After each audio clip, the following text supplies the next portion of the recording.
Je suis Anne Pioz, psychothérapeute et coach. La pleine conscience du pouvoir est un podcast qui s'adresse aux femmes qui veulent reprendre le pouvoir sur leur relation avec la nourriture, sortir des injonctions de la culture des régimes et ne plus se sentir seule avec tout ça. Dans ce podcast, je partage des outils, des réflexions. Je vous parle aussi de pleine conscience et d'introduire dans votre quotidien plus d'observation de votre propre fonctionnement. Je vous propose également des témoignages de femmes qui vivent ou ont vécu un trouble du comportement alimentaire ou une relation compliquée avec leur alimentation. Leurs témoignages vous permettront, je l'espère, de réaliser que nous sommes nombreuses à nous retrouver prises au piège de cette relation toxique. Je vous laisse avec l'épisode du jour. Moi, c'est Julie. Je suis entrepreneur depuis 6 ans, bientôt. Depuis que j'ai accouché, en fait, il y a comme quelque chose qui s'est débloqué sur l'écoute de mon corps. Et là, j'arrivais à un stade où je me disais, je vais vraiment m'écouter, je vais vraiment faire en sorte de savoir qu'est-ce qui me gêne dans ma vie et pas de mettre ça sous le poids de je pèse trop lourd, ou je suis trop grosse, ou c'est à cause des kilos en trop, tu vois. Mon corps, il était en détresse, quoi, mais en fait, pour moi, c'était normal. J'ai, comme beaucoup de femmes, trop cette capacité à prendre sur soi. Je me disais, oui, la caméra va peut-être montrer mon double menton si j'en ai un. Ah! Et du coup, j'étais là, mon Dieu, comment je vais faire? J'ai envie de pas me mettre des barrières, en fait. Tout ce que je dis, c'est on s'en fout et on le fait quand même et ça va bien se passer. Si vous sentez que vous n'êtes pas soutenu, écouté ou que ça ne vous va pas, allez voir quelqu'un d'autre jusqu'à ce que vous trouviez l'oreille attentive qui vous fasse creuser les choses pour aller mieux. Bienvenue dans l'épisode 42 du podcast La pleine conscience du pouvoir. Dans ce nouvel épisode, j'ai la joie de recevoir Julie, entrepreneur qui accompagne les femmes à développer un business au service de leur vie. Après la naissance de sa fille Charlie il y a bientôt 3 ans, Julie a commencé à se reconnecter à ses sensations corporelles, en particulier aux sensations douloureuses, et a décidé de s'occuper de chacun des problèmes de santé physique ou mentale qu'elle rencontrait pour certains depuis longtemps. Et en particulier ces problèmes de sommeil qui avaient trop souvent été mis sur le dos de son surpoids. Grâce à la vigilance de sa kiné, Julie est allée faire un bilan à l'hôpital et nous raconte son parcours de diagnostic et de soins. Elle partage également avec nous la façon dont elle aborde et travaille l'image d'elle-même et de son corps, en particulier dans le cadre de son travail sur les réseaux sociaux. Je vous laisse découvrir notre échange. Bonjour Julie. Bonjour Anne. Je suis ravie de t'accueillir sur le podcast La pleine conscience du pouvoir. Je me rends compte en fait que je suis un petit peu émue, intimidée. Je vous expliquerai après comment on s'est connus avec Julie, mais voilà, pour moi c'est presque un honneur de te recevoir sur le podcast aujourd'hui. Je sens un petit peu de pression, un petit peu de comme ça, donc je suis un petit peu un peu bafouillante, mais c'est pas grave, on va y arriver. Je vais me détendre et puis je sais que tout va bien se passer. Donc peut-être, je veux bien que tu commences par te présenter, Julie, puis peut-être que je dirai juste un mot de la façon dont nous nous sommes rencontrés, si ça te va. Ouais, avec plaisir. Et merci pour tes mots. Du coup, pas de stress. Hein. Ça va bien se passer, c'est gentil. Et moi aussi, ça me fait toujours plaisir de discuter, de parler de soi. J'aime bien. En tout cas, j'aime bien ça. Et donc, moi, c'est Julie. Je suis entrepreneur depuis 6 ans, bientôt. Et j'accompagne les femmes particulièrement à créer le business qu'elles veulent, un business en ligne à leur service, au service de leur vie, c'est souvent ce que je dis. Et je travaille avec mon mari, j'ai une petite fille et ma vie est très riche de plein de choses. Mais en tout cas, je pense qu'un des prismes par lequel tu m'as rencontrée, probablement le podcast et après tout ce qu'on travaille ensemble du coup. Et il y a tellement de choses à dire sur le sujet qu'on va aborder, ça va être dur pour moi de faire le tri. Oui. Donc nous sommes rencontrés parce que j'ai la chance de travailler avec toi depuis, je crois, le mois de juin 2021. Enfin, depuis quelques mois déjà, vous m'accompagnez avec Rémi dans le développement de mon entreprise, mais ça fait un peu moche de dire ça comme ça, mais en tout cas dans l'expansion que je souhaite donner à tout ce travail que je fais ici sur le podcast, mais aussi ici avec mes clientes. Et voilà pourquoi je t'ai contactée pour faire cette interview.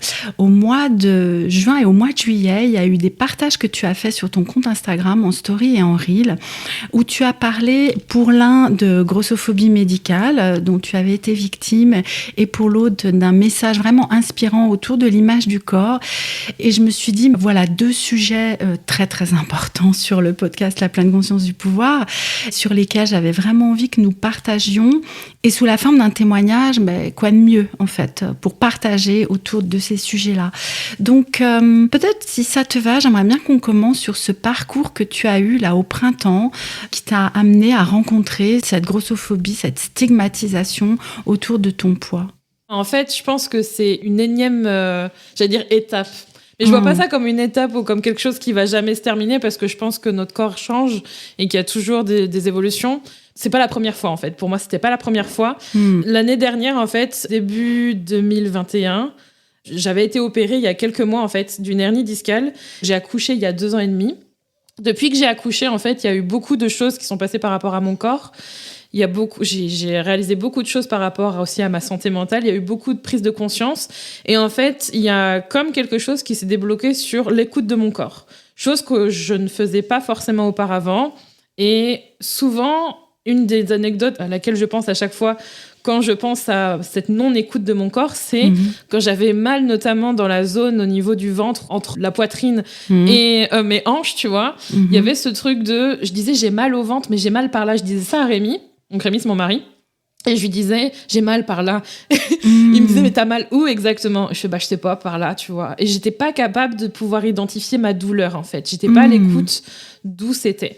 J'avais mal, mais je savais pas où. Ouais. Je savais pas la quantité, enfin l'intensité, la doser. Ouais. Exact, ouais. Et en fait, il y a énormément de choses qui se sont débloquées.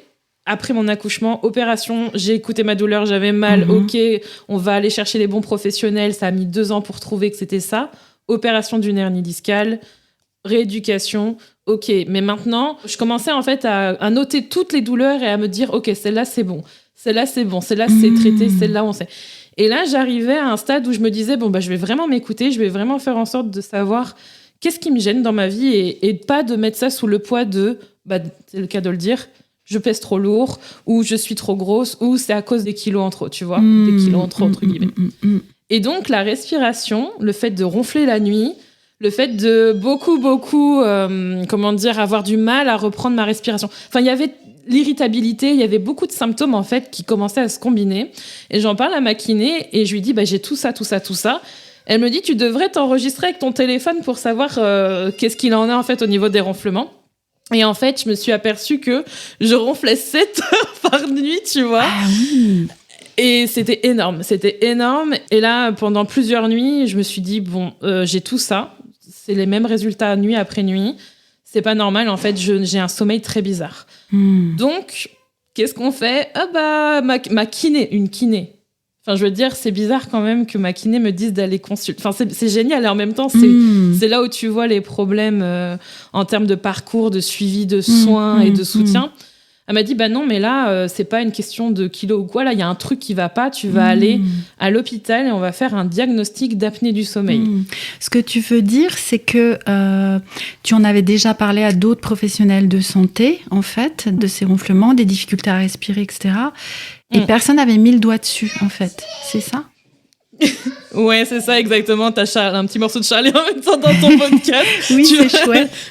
Ça met de l'animation, ouais. Ouais, c'est clair, elle met de l'animation dans nos coachings et dans tout, dans notre vie. Mais oui, en effet, pour répondre à ta question, en fait, ces symptômes-là, je les ai eus depuis très longtemps. L'irritabilité, le fait de ronfler, depuis l'âge de 13 ans, même avant de... Ah oui. Vers l'âge de... En fait, j'ai toujours dormi la bouche ouverte, j'ai toujours ronflé.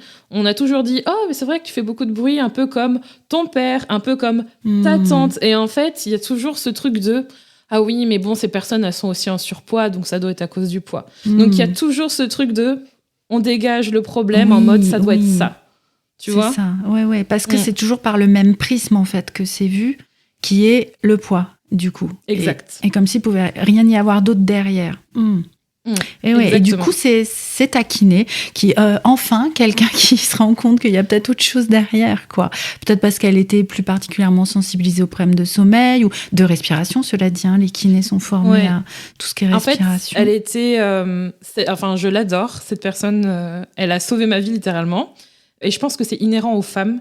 Elle est kiné spécialisée particulièrement dans la rééducation postpartum et aussi dans l'allaitement. Enfin, vraiment, elle se forme autour de ça. Et je pense que quand on est une femme, et j'imagine même pas femme racisée, enfin bref, ça doit être encore pire. Aujourd'hui, dans le monde médical, on sous-estime ou on supprime la douleur en disant ça va passer, c'est normal que t'aies mal. Et elle était beaucoup plus à l'écoute et alerte de ça. Et elle minimisait pas ni mes symptômes, ni mon vécu, ni ma douleur. Au contraire, elle l'a validé. Et je pense que c'est ça qui a ouvert les portes au reste. Et oui, et du coup, en lien avec ton accouchement aussi, tu disais, tu veux dire que c'est un moment de ta vie où il y a une reconnexion aux sensations corporelles pendant ce moment de l'accouchement ?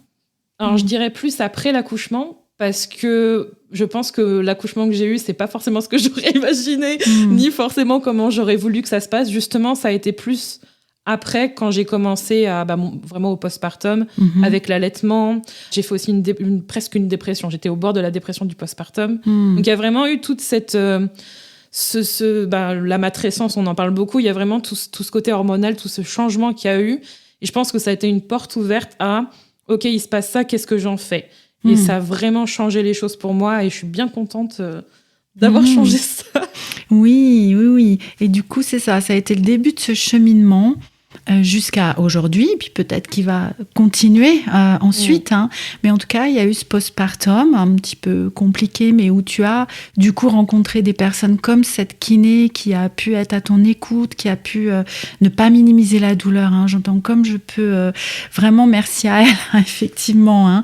Et pas juste dire, mais si, c'est normal, ou comme on peut entendre, par exemple, de gynéco, je veux dire, de femmes aussi peut-être, mais enfin, bon... Mais voilà, et puis qui a su t'accompagner. Et du coup, Camille le doigt là-dessus. Donc, du coup, elle t'envoie à l'hôpital. Et enfin, on met des mots sur ce qui se passe, on pose un diagnostic, c'est ça ? En fait, ça a été une succession de choses, parce que ça, c'est un des épisodes et je repense à autre chose. Mais en fait, j'avais déjà des prémices de tout ça, parce que dans ma famille, il y en a. Mais en fait... Tant qu'on ne fait pas les examens, et ces examens, on les a faits, j'étais à l'hôpital, on m'a posé des électrodes partout, j'ai passé une nuit pourrie pour savoir qu'est-ce qui se passait au niveau de mon cœur, au niveau de ma respiration. Parce que moi, apnée du sommeil, c'était on arrête de respirer, et je pensais à la machine qu'on pouvait avoir avec. Mais c'est tout, quoi. J'étais là, mais en fait, c'est parce que je suis trop grosse que j'ai ça. Enfin, tout de suite, tu vois, tout de suite, j'étais là, c'est parce que je suis trop grosse. Et en fait, je passe cette nuit. On fait les examens. Je crois que j'ai attendu 15 jours quand même pour avoir les résultats, tu vois. Et c'était une psychologue qui s'occupe aussi de cette spécialité apnée du sommeil, ce qui est plutôt pas mal. Et là, elle me dit « Ah bah oui, mais là c'est très... » Je m'attendais pas, en fait, à ce diagnostic-là. Je m'attendais à ce que j'en ai et peut-être potentiellement avoir un peu la machine et c'était plié, tu vois, ou alors qu'il y avait rien et que finalement, c'était vraiment mon poids. Toujours quand même dans... T'as beau faire les examens. Ouais. Et vraiment, tu vois, et je fais une petite parenthèse là, mais dans quelque chose de complètement internalisé, en fait, et que tu entendais peut-être depuis tes 13 ans où tu avais du mal à respirer. Même avant. Et même avant. Et du coup, forcément, ça revient à l'intérieur de soi, en fait, ce truc-là. Et du coup, cette minimisation, et du coup, peut-être qu'il en découle de la culpabilité, blablabla, etc., quoi, en fait. Ouais, complètement. Et oui. C'est terrible. Terrible. Ce que tu te dis, alors déjà, tu dis c'est ma faute. Oui. Tu dis c'est pour ça. Et tout de suite, tu te dis ah oui. Et même quand j'ai eu le diagnostic, tu vois. Parce que j'ai eu le diagnostic, on m'a dit ok, vous savez, à partir de 35 apnées du sommeil, ça commence à être dans le côté sévère. Déjà, tu passes à sévère. Ça veut dire que 35 apnées, c'est toutes les heures, je m'arrête 35 fois de respirer. Wow. Donc en gros, c'est ça. Et du coup, ça déjà, c'est sévère. Moi, c'était 66. Wow. Donc elle m'a dit 66 apnées. Elle a dit là c'est plus que sévère. Donc 66 fois par heure, toutes les nuits, depuis l'âge de mes 13 ans au moins je pense, je m'arrête de respirer. Donc ça veut dire que mon corps il était en détresse quoi. Mais en fait pour moi c'était normal. Et même en ayant eu ce diagnostic je me suis dit ah d'accord j'ai ça. Mais après, enfin, j'ai un peu digéré. Je me suis dit peut-être que si j'étais moins grosse, ce serait pas le cas, tu vois. Et j'en ai parlé et maintenant, je lui ai tout de suite dit, est-ce que le poids c'est lié ? Oui, ça peut être une conséquence de l'apnée et oui, ça favorise. Mais en fait, en gros, ce que j'ai compris, c'était un cercle infernal, que le truc qui s'alimente, tu vois. Exact. Et ça a fait du bien aussi de se dire que c'était pas que ça. Oui, et puis, ce qui est très important, c'est que c'est dans l'autre sens que ça se passe, en fait. Le surpoids peut être une conséquence du fait que je passe ma nuit sans respirer, en gros. Parce que 66 fois, c'était plus que toutes les secondes, quoi. Donc ça veut dire quand tu passais tes nuits en apnée, en fait. Ah ouais. Ça me donne envie de respirer, là. Non, mais en fait, pour moi, et c'est ça aussi qui est encore plus difficile, et c'est pour ça que c'est important de trouver les bonnes personnes. C'est que c'est tellement notre norme, enfin c'est tellement notre quotidien. Enfin moi, ces nuits-là, tu ronfles et tout.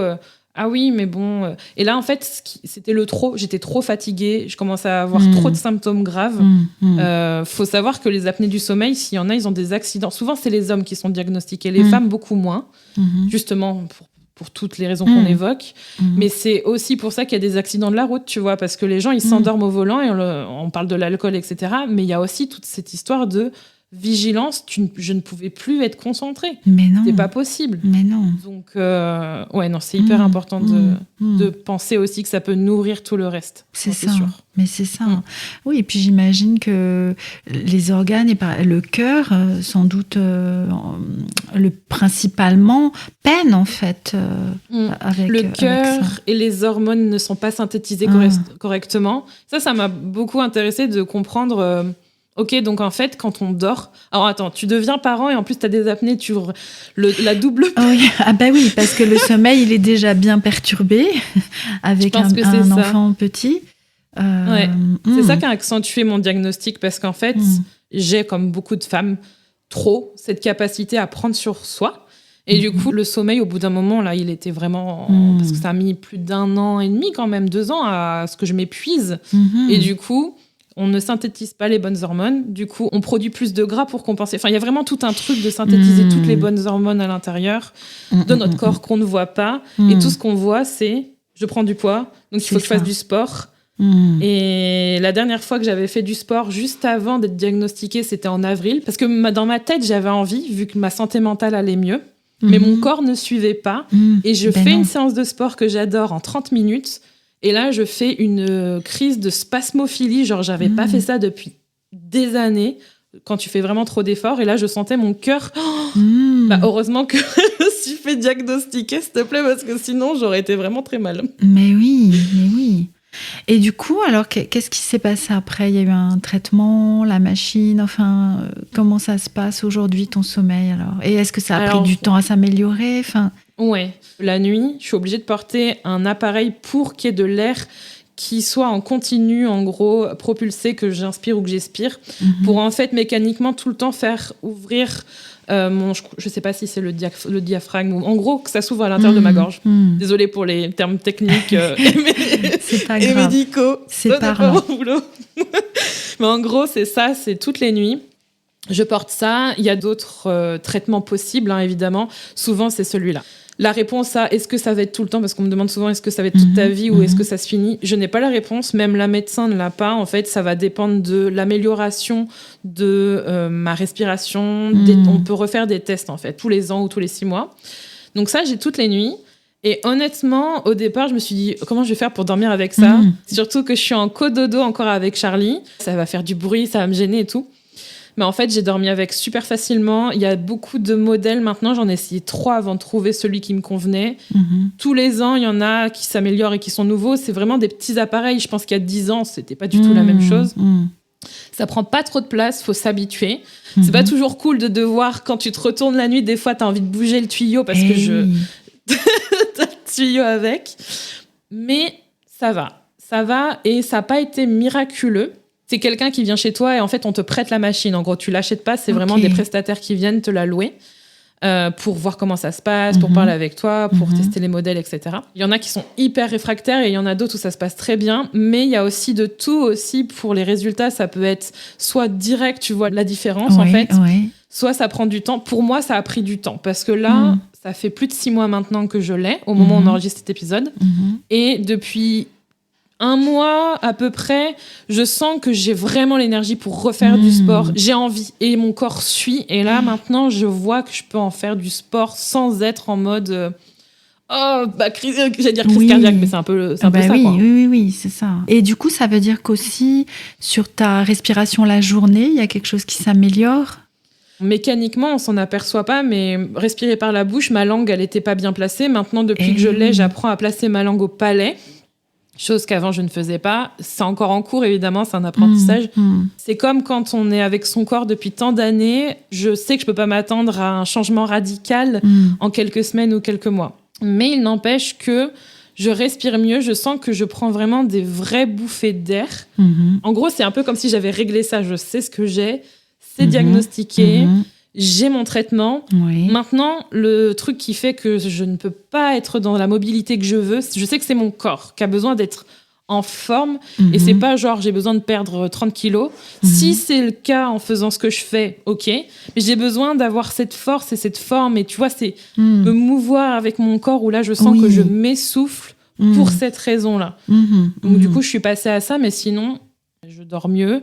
J'ai réalisé ce que c'était une nuit sans être réveillée. Pour moi, c'était normal d'être micro-réveillée depuis des années. J'étais là, bon. Mais oui. Depuis gamine, quoi, quasiment, finalement. C'est ça qui est fou. Ce que j'avais dit, c'est je m'endors avec la lumière. Le lendemain, je me réveille. Ah, tiens, il y a de la lumière, je me suis pas réveillée la nuit. C'était ça, ma réalisation. Incroyable. Mais oui. Et alors, tu disais tout à l'heure, je sais pas si c'était en lien avec ça, mais que... Et là, t'en as un peu reparlé. Quand il y a un truc qui est résolu, c'est comme si tu coches la case et ok, c'est quoi l'étape d'après, en fait? Et du coup, si on en revient aussi à ce que tu avais partagé sur l'image corporelle et comment faire avec l'image de mon corps aujourd'hui, et c'était vraiment un message très inspirant parce que tu disais que quel que soit votre corps aujourd'hui, il est déjà parfait. Enfin, il y avait quelque chose comme ça, quoi. Et est-ce que tu veux bien échanger aussi avec nous là-dessus? Alors, qu'est-ce qui t'a inspiré à faire ce reel?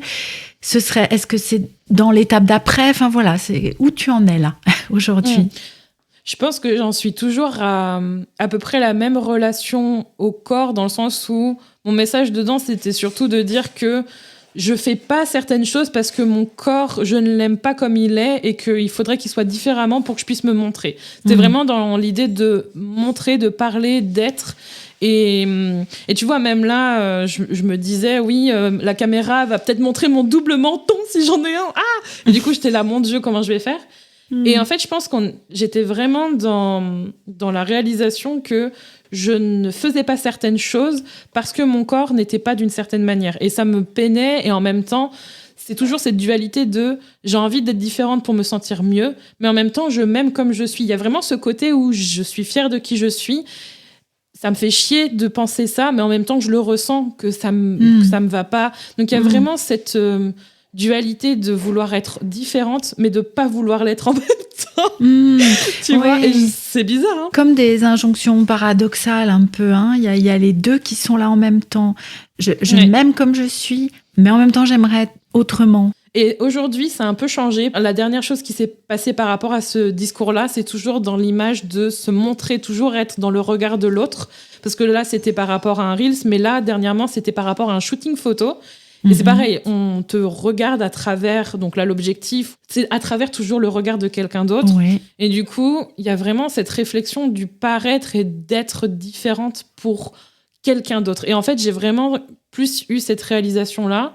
Et même si je l'ai depuis longtemps, je pense qu'au fur et à mesure, on intègre ou on comprend ou on accepte et on change aussi. Donc, il y a toute une traversée. Et là, c'est vraiment en lien avec ce qu'on s'est dit, tu vois. Il y a vraiment ce côté où c'est pas l'image à proprement parler, c'est plus le ressenti que j'ai qui m'embête par rapport à ce qu'on peut voir ou ce que je montre. Juste, je me sens... Dans ma tête, je me sens pas en phase avec le corps que j'ai, dans le sens où même si j'avais le même corps et qu'il était en forme et que je me sentais puissante dans mon corps, ça m'irait. Mais là, c'est pas le cas, tu vois. Et c'est plutôt cette réalisation-là que j'ai eue et qui fait que si aujourd'hui j'arrive à faire le sport que j'aime, c'est parce que c'est pas forcément que j'ai envie de rentrer dans un 42, tu vois. Même là, je rentre dans du 50, je pense, 48-50. C'est plus que j'ai envie de me sentir forte et pas être là, mes seins. J'aimerais le mettre différemment, tu vois. C'est plus ça. Oui, de rendre ce corps puissant, c'est ça que j'entends dans cette puissance-là. Et d'ailleurs, ça me rappelle ce qu'ont partagé certaines femmes qui ont témoigné déjà ici, par rapport justement à la naissance de leurs enfants, où elles avaient senti dans ce moment-là quelque chose d'une puissance, du coup, et qui n'a rien à voir avec la forme du corps finalement, mais avec la possibilité qu'il a d'accomplir quelque chose de... Alors là, ça peut être quelque chose d'extraordinaire, comme de donner la vie, mais même dans le quotidien, en fait, de pouvoir avoir un corps au service de ce qu'on a envie d'accomplir finalement, quelle que soit la forme qu'il a. C'est ça, en fait, c'est ce message-là. Ouais, complètement. Et... après avoir eu ce diagnostic d'apnée du sommeil, j'ai eu un autre truc. Je suis repassée aux urgences là en automne dernier. Je me rappelle plus ce que j'ai eu, mais en gros, j'ai eu vraiment une douleur très forte. J'ai été aux urgences, on m'a diagnostiqué autre chose. Et en fait, je suis retournée voir ma kiné. Et cette kiné, que j'adore, qui m'a dit « Ah non, mais toi, vu tout ce que t'as traversé, si t'as un prochain accouchement, sans péridurale, tranquille, quoi. Genre, je suis capable de gérer la douleur. » Et quand elle m'a dit ça, j'ai réalisé à quel point... l'idée, c'est pas de souffrir pour comprendre comment, à quel point on est fort par rapport à la douleur. C'est pas l'idée. C'est pas un concours. C'est plus que on est vraiment forte, en fait. Et je pense que c'est vraiment ça que je recherche, être en forme, vouloir faire ce que j'ai envie de faire et en fait avoir le corps qui me permet de le faire. Et ça, pour longtemps, c'est vraiment à l'opposé de je veux ressembler à la soi-disant vision de la beauté en 2022, tu vois. C'est vraiment différent, je trouve. Et oui, vraiment, c'est ça, c'est le corps dans sa fonction, en fait. Hein.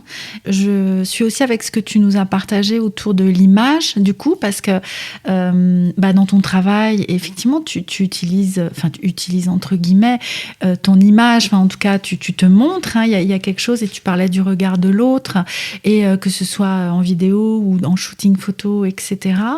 Et j'ai l'impression, là, quand tu nous as un peu parlé de ce shooting, mais comme s'il y avait quelque chose qui avait changé, là, ou en tout cas que c'était un peu différent d'habitude, je sais pas.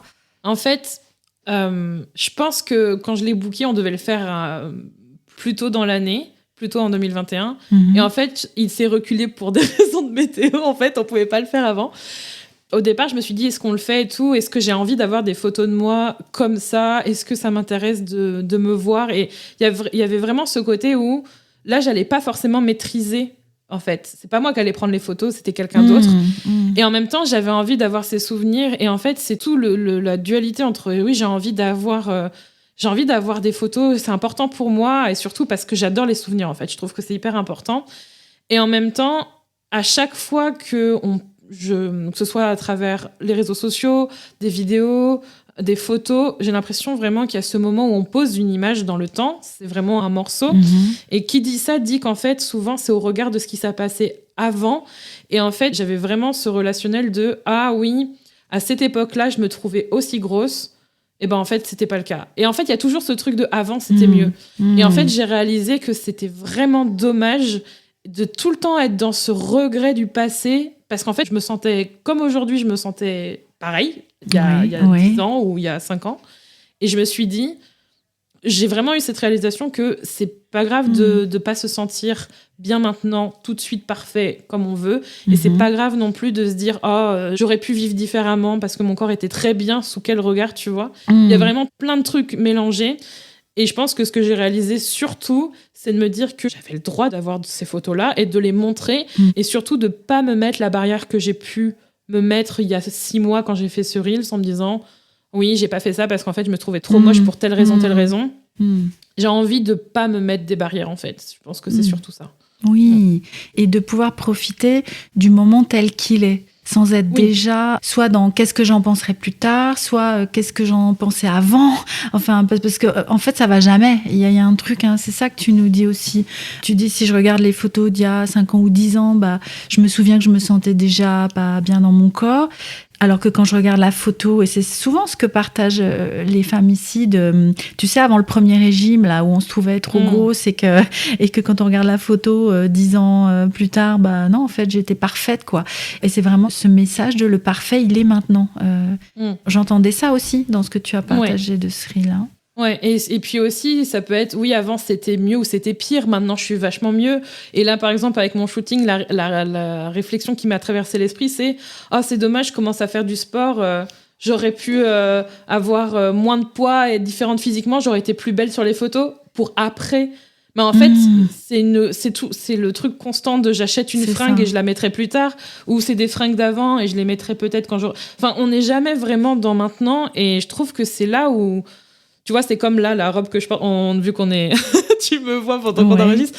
Ça, c'est pareil. Avant, j'aurais attendu 6 mois avant d'acheter des vêtements, alors que là, j'avais envie d'avoir des beaux vêtements à ma taille, que j'aime porter, où je me sens bien dedans. Je vais pas attendre, tu vois, même si c'est plus difficile et même si c'est pas forcément dans les valeurs de consommation que j'aimerais porter, parce que malheureusement, il faut le dire, les vêtements pour les personnes... c'est vraiment...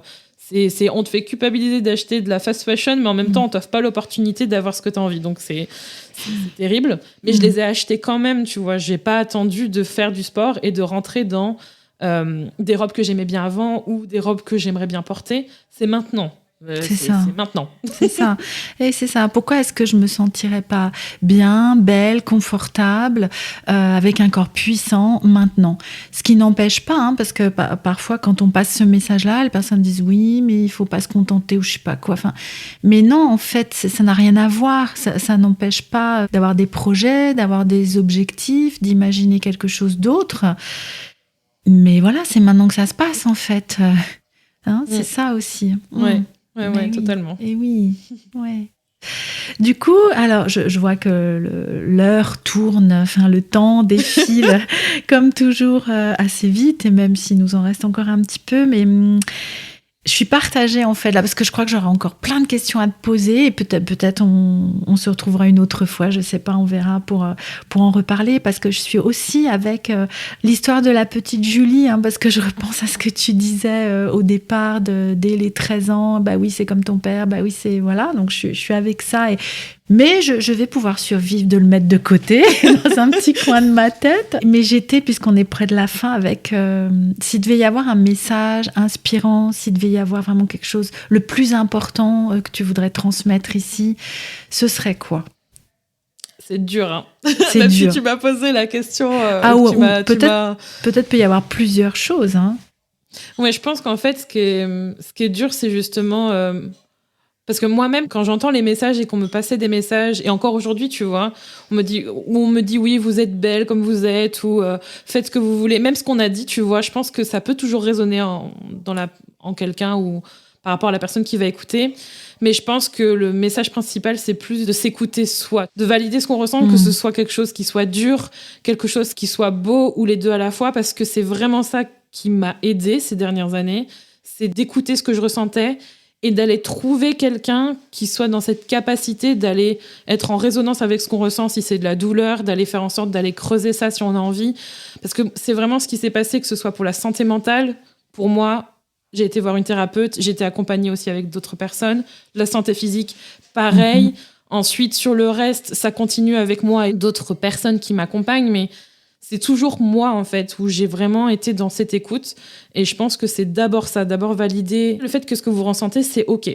Peu importe ce que ce soit. Je pense que c'est le bon point de départ. Et ça, c'est hyper important. Oui, la légitimité, en fait, à ressentir et à éprouver aussi. Même si c'est pas forcément ce qu'on attend de vous, c'est pas l'objectif. Ben non. C'est pas l'objectif. Mais non, oui. Du coup, ça, ce serait le premier message, alors? Ouais.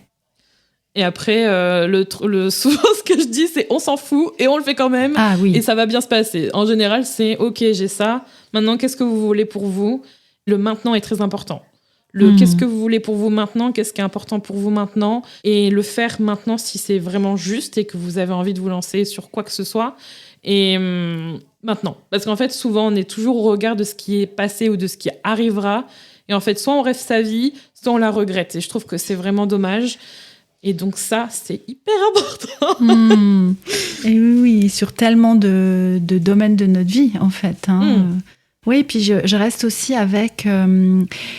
alors, je ne sais pas si tu verrais ça comme ça, mais presque la chance d'avoir rencontré les bonnes personnes, comme cette kiné, qui ont pu t'amener, voilà, à avancer, en fait, parce que ça aurait pu continuer pendant je sais pas combien de temps, quoi, et que tu finisses avec, je sais pas, un infarctus, enfin, j'en sais rien ce que ça peut être le pire, quoi, du truc. Et encore en train d'entendre, bah oui, mais il faudrait perdre du poids, machin, je sais pas quoi. Et en même temps, ça me rend triste parce que je me dis, mais il y a des personnes qui vont pas rencontrer la personne qui... Alors, je suis pas sûre que ce soit une question de chance. Alors, évidemment, il y a aussi toute cette question sociétale qu'on pourrait évoquer, évidemment, parce que ça, on est d'accord qu'on n'a pas vraiment beaucoup de chance sur le côté, en tant que personne grosse, sur le côté suivi médical, si on part par là. Mais il y a aussi ce côté où je pense que avoir confiance en la vie, entre guillemets, parce que je pense que si je me suis occupée de ma douleur physique, c'est parce que aussi j'étais prête mentalement pour l'aborder. Et j'ai d'abord abordé le côté santé mentale, même si j'avais des douleurs physiques. Mais j'ai vraiment vu ça comme une succession de... Ouais, avec le recul, souvent, c'est quand on regarde ce qui s'est passé auparavant, on se dit « Ok, d'accord, ça fait sens » ou « Heureusement que ça s'est passé comme ça » ou « Heureusement que j'ai eu assez confiance pour faire ça à ce moment-là ». Donc c'est souvent quand on regarde ce qui s'est passé qu'on se dit « Ah oui, je l'ai trouvé pour cette raison-là ». Et ça vraiment, ça rassure. Donc c'est toujours avoir confiance maintenant qu'on va trouver les bonnes personnes. Aller les chercher aussi. Ne pas attendre 50 ans que quelqu'un va venir vous dire...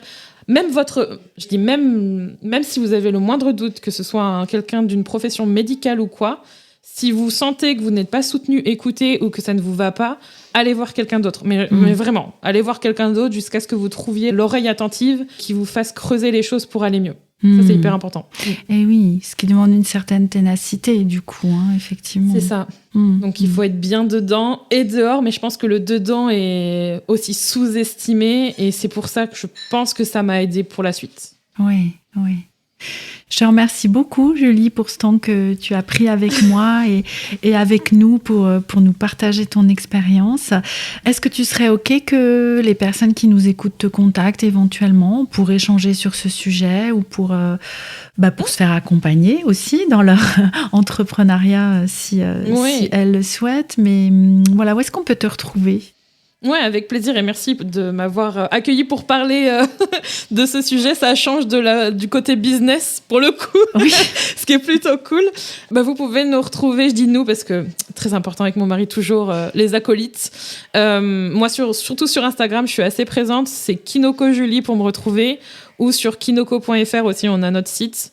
Et notre podcast Être Soi, si vous allez le chercher, vous allez trouver de quoi écouter plusieurs centaines d'épisodes. Oh oui. Donc voilà, mais en tout cas, merci encore d'avoir pris le temps de m'inviter pour parler de ce sujet, c'est tellement important aussi. Je te remercie beaucoup encore une fois et bien sûr dans la description de l'épisode je vous mettrai tous les liens pour rejoindre Julie et oui bien sûr le podcast que c'est comme ça que je t'ai découverte effectivement et ça fait plus de 2 ans je crois que j'écoute les épisodes et il est très inspirant donc foncez l'écouter aussi. À bientôt Julie. À bientôt.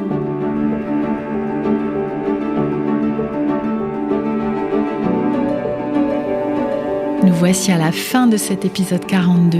J'espère que le témoignage de Julie vous aura inspiré. Vous pouvez la retrouver sur son compte Instagram Kinoko Julie. Vous y trouverez en particulier pour les entrepreneurs qui sont ici beaucoup de contenu très inspirant. Quant à moi, je vous retrouve très bientôt pour un prochain épisode de la pleine conscience du pouvoir et j'attends vos retours sur le podcast et sur cet épisode avec beaucoup d'impatience, que ce soit en commentaire sur le blog, sur Apple Podcasts, Spotify ou via Instagram. À très vite.